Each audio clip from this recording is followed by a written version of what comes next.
Shalom anak-anak dan juga orang tua yang sementara mendampingi pembelajaran putra-putrinya di rumah. Senang sekali dan Miss Vera harap dalam kesempatan hari ini anak-anak dan juga orang tua dalam keadaan yang sehat dan baik ya. Sebelum kita mulai pembelajaran, Miss Vera harap anak-anak sudah menyiapkan buku pelajaran kalian dan juga alat tulis ya, untuk mencatat beberapa pengertian yang akan Miss jelaskan. Oke, sebelum itu Miss Vera harap anak-anak sudah berdoa ya. Kita akan lanjut ke pembelajaran kita tentang permintaan dan penawaran. Ya, pertama kita harus memahami pengertian dari permintaan. Oke, Miss coba menerangkan permintaan adalah ya, jumlah barang yang ingin dibeli oleh masyarakat tergantung dari kebutuhan masyarakat terhadap suatu barang. Ya, jadi jumlah barang yang ingin dibeli oleh masyarakat dengan berbagai tingkatan harga tertentu. Nah, permintaan dipengaruhi oleh kemampuan manusia untuk melakukan permintaan terhadap barang dan jasa yang sangat terbatas. Ya, dan hal ini dipengaruhi oleh beberapa faktor. Ya, jadi permintaan ini dipengaruhi oleh beberapa faktor. Yang pertama adalah harga barang ya. Harga barang ya ini dipengaruhi oleh jumlah barang tersebut. Jika jumlah barang sedikit, maka harga akan menjadi naik. Tapi jika jumlah barang banyak, maka harga akan turun. Ya. Jadi harga barang akan turun jika jumlah atau ketersediaan barang itu banyak. Tetapi harga barang akan meningkat ketika jumlah atau ketersediaan dari barang tersebut sedikit. Ya, itu adalah harga barang ya, dan itu dipengaruhi oleh jumlah. Jadi kalau kalian lihat di pasaran, kenapa harga itu bisa mengalami kenaikan atau penurunan, itu juga dipengaruhi oleh jumlah atau ketersediaan barang tersebut. Semakin langka, maka harganya akan semakin mahal. Tapi semakin banyak, maka harga otomatis akan semakin turun ya. Itu adalah pengertian tentang harga barang. Dan berikutnya, faktor yang mempengaruhi permintaan adalah pendapatan masyarakat ya. Jika pendapatan masyarakat bertambah, maka permintaan akan bertambah ya. Tapi sebaliknya, jika pendapatan masyarakat menurun, otomatis permintaannya akan menurun. Nah, ini dicontohkan misalnya ya.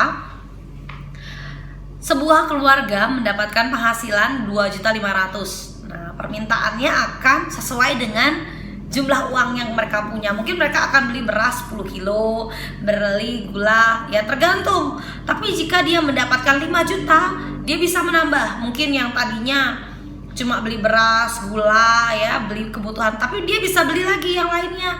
Dia bisa beli tas, dia bisa beli sepatu ya. Dan harganya juga bervariasi ya. Mungkin yang 2.500.000 beli tas yang harganya 50.000, tapi yang di harga pendapatan 5 juta dia bisa beli tas 100.000. Ya, itu adalah contoh dari faktor pendapatan masyarakat.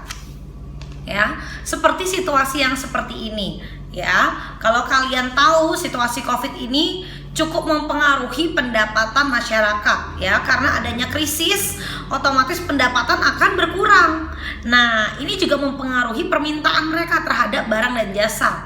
Yang tadinya suka belanja ya, bisa mungkin direm ya, jadi tidak terlalu banyak. Yang tidak penting banget itu tidak. Tapi ketika mereka mungkin di penghasilan sebelumnya mereka mendapatkan lebih banyak, mereka lebih mudah untuk membelanjakan uangnya. Nah, ini adalah pengaruh ya, yaitu pendapatan masyarakat. Dan yang ketiga adalah selera masyarakat.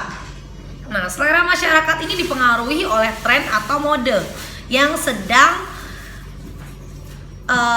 zaman gitu ya. Istilahnya misalnya sekarang lagi zamannya pakai sepatu boot, maka konsumen atau permintaan dari sepatu boot akan bertambah.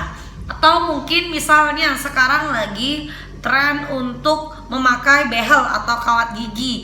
Nah, itu mempengaruhi permintaan akan pemasangan behel atau kawat gigi. Nah, contohnya seperti itu ya. Tren atau selera masyarakat itu mempengaruhi permintaan ya. Jadi itu bisa membuat naiknya permintaan atau menurun. Misalnya, oh sekarang ini lagi nggak zaman payung karena musim ini misalnya musim panas, jadi nggak perlu pakai mantel ya. Jadi permintaan akan mantel ya, atau yang biasa yang menggunakan motor ya, menggunakan mantel itu akan berkurang. Tapi ketika musim hujan, orang-orang perlu mengenakan mantel saat berpergian. Nah, ini akan meningkatkan permintaan dari mantel ya. Itu adalah selera, ya. Dan berikutnya adalah kualitas barang. Nah, kualitas barang, siapa sih yang mau beli barang dengan kualitas jelek? Istilahnya baru sehari dipakai udah rusak, nggak ada kan? Pasti setiap kita menginginkan barang yang kita beli itu dapat digunakan lama atau memiliki waktu yang panjang ya. Jadi nggak ada yang mau beli botol minum sekali dipakai sudah bocor ya, nggak ada. Atau ada yang mau beli pensil tapi nggak bisa digunakan atau cepat patah ya, nggak ada. Atau ada yang mau pakai bolpen tintanya cepat habis ya, nggak ada. Nah, ini mempengaruhi. Jadi ketika seseorang tertarik akan kualitas barang atau keunggulan barang itu lebih lama dan memiliki kualitas yang baik, otomatis permintaan akan barang tersebut atau jasa tersebut akan naik. Tapi ketika kualitasnya turun, orang akan cenderung tidak meminta atau tidak mau menggunakan produk atau barang jasa itu ya.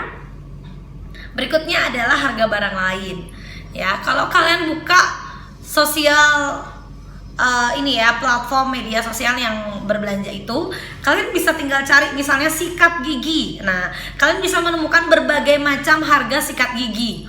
Nah, kalian pilih yang mana? Yang paling murah atau yang sedang atau yang paling mahal? Nah, ini menentukan juga ya. Jadi harga itu tingkatan dengan harga yang lain. Toko sebelah ngasih harga sikat gigi 9.000. Toko yang depan rumah ini ngasih harga 5.000. Oh, ada juga itu supermarket yang baru itu kasih harga 3.000. Nah, kamu pilih yang mana? Nah, itu mempengaruhi permintaan orang ya untuk membeli. Bahkan sikat gigi atau hal-hal yang kecil itu juga dipengaruhi oleh tingkat harga barang yang lain ya, untuk konsumen membeli atau memilih salah satu produk. Oke, berikutnya adalah jumlah penduduk. Ya, jumlah penduduk ini mempengaruhi juga ya permintaan. Jadi semakin banyak penduduk, otomatis kebutuhannya semakin banyak, permintaannya juga banyak ya. Tapi semakin sedikit ya kurang begitu banyak juga ya, tetap ada tapi nggak banyak sebanyak penduduk dengan kapasitas yang lebih besar ya. Ini mempengaruhi permintaan. Dan berikutnya adalah ramalan masa depan. Artinya adalah ini bukan seperti ramalan yang gimana ya, tapi contoh ramalan masa depan itu misalnya kayak kalian biasanya lihat di berita kalau ada informasi bahwa akan ada krisis atau akan ada kesulitan mencari bahan makan. Contoh deh yang terakhir ya, banyak orang yang membelanjakan banyak orang yang melakukan permintaan terhadap barang-barang pokok karena mereka mendengar isu lockdown. Nah, ini adalah mempengaruhi permintaan ya. Jadi ketika orang mendengar mengganggu mereka akan lebih meminta banyak ya, karena mereka berjaga-jaga untuk ketika lockdown terjadi mereka sudah punya bahan makanan yang cukup. Nah, itu ya mempengaruhi permintaan. Nah, permintaan dibedakan menjadi berikut ya. Ini ada permintaan dibedakan menjadi beberapa bagian menurut pembelinya ya. Yang pertama, permintaan menurut daya beli konsumen dibedakan menjadi permintaan efektif dan permintaan potensial. Nah, yang dimaksud permintaan efektif adalah permintaan yang selalu dibutuhkan oleh konsumen dan dijadikan prioritas. Jadi selalu dibeli, selalu dicari. Contohnya bahan pokok ya. Ini adalah permintaan efektif ya yang selalu dibutuhkan oleh konsumen ya, yang tidak mungkin tidak dibeli ya. Dan berikutnya adalah yang kedua, permintaan potensial. Nah, ini masih bersifat berupa keinginan. Mereka pengen tapi belum tentu beli ya. Itu adalah permintaan potensial. Jadi beberapa yang perlu tapi tidak terlalu perlu. Contohnya kayak di situasi seperti ini, sepatu ya. Mungkin orang perlu sepatu tapi mereka lebih perlu makan ya. Mereka perlu ganti sepatu tapi mereka perlu makan. Nah, itu contohnya. Jadi permintaan efektifnya adalah makanan dan permintaan potensialnya adalah sepatu ya. Sepatu tujuannya untuk mereka ketika pergi keluar ya, tapi kan tidak terlalu sepenting makanan tadi. Mereka pasti pakai tapi nggak sepenting dan tidak seperlu makanan ya yang diprioritaskan. Oke, yang kedua, permintaan yang dibedakan tadi itu, yang kedua adalah menurut jumlah konsumennya. Yang pertama adalah permintaan individu, di mana ini adalah permintaan dari perseorangan. Ya, setiap orang memiliki kebutuhan yang berbeda. Ya. Dan berikutnya adalah permintaan pasar. Nah, ini ditentukan oleh banyaknya ya, keseluruhan permintaan dari keseluruhan masyarakat. Oke. Itu tadi kita baru bahas bagian A tentang permintaan. Dan berikutnya adalah tentang penawaran. Apa itu penawaran? Ya, penawaran adalah kesediaan penjual untuk menjual berbagai tingkat harga dalam waktu tertentu. Nah, untuk memenuhi berbagai kebutuhan produsen dalam memproduksi barang atau jasa, mereka memberikan tarif atau tingkatan harga yang berbeda-beda. Ya, semua barang dan jasa diupayakan untuk ditawarkan kepada konsumen. Ya.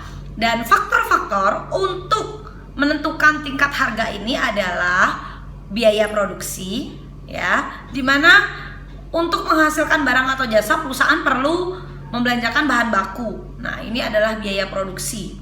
Berikutnya adalah teknologi ya, semakin canggih teknologinya biasanya semakin mengefisienkan ya, jadi semakin banyak hasilnya, semakin sedikit waktunya ya. Ini adalah teknologi. Dan berikutnya yang C adalah harapan mendapat laba ya, jadi setiap perusahaan menghasilkan produk atau barang itu menginginkan keuntungan ya. Jadi penting bagi mereka untuk mengukur berapa biaya-biaya yang sudah mereka keluarkan dan mereka mau keuntungan berapa persen gitu, atau berapa banyak ya. Nah, yang terakhir adalah faktor non ekonomi. Nah, ini bencana alam ya. Kita tahu kalau ada bencana alam atau krisis atau seperti saat ini COVID ya, otomatis harga-harga banyak yang memberikan diskon ya. Banyak perusahaan atau toko-toko yang memberikan diskon ya, atau memberikan promo-promo ya. Ini adalah dipengaruhi oleh non ekonomi tadi ya. Ini faktor non ekonomi ya, faktor lainnya.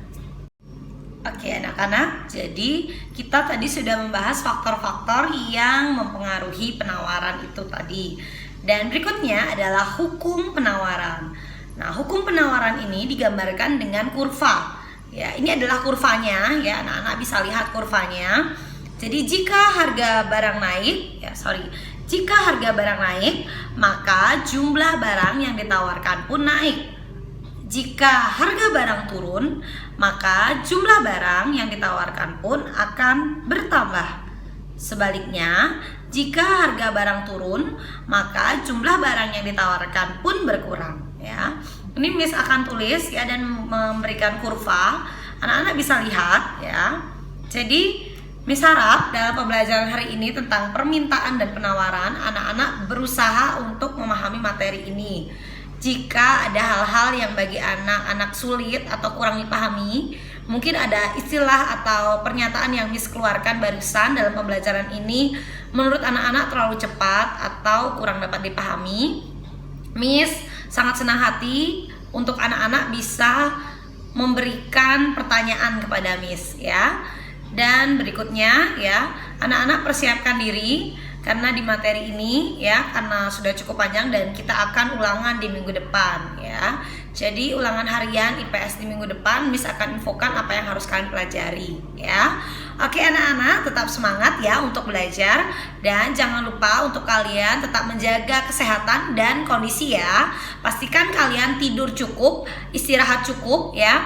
Dan jangan terlalu banyak main game ya. Ingat waktu untuk belajar, ingat waktu untuk saat teduh ya.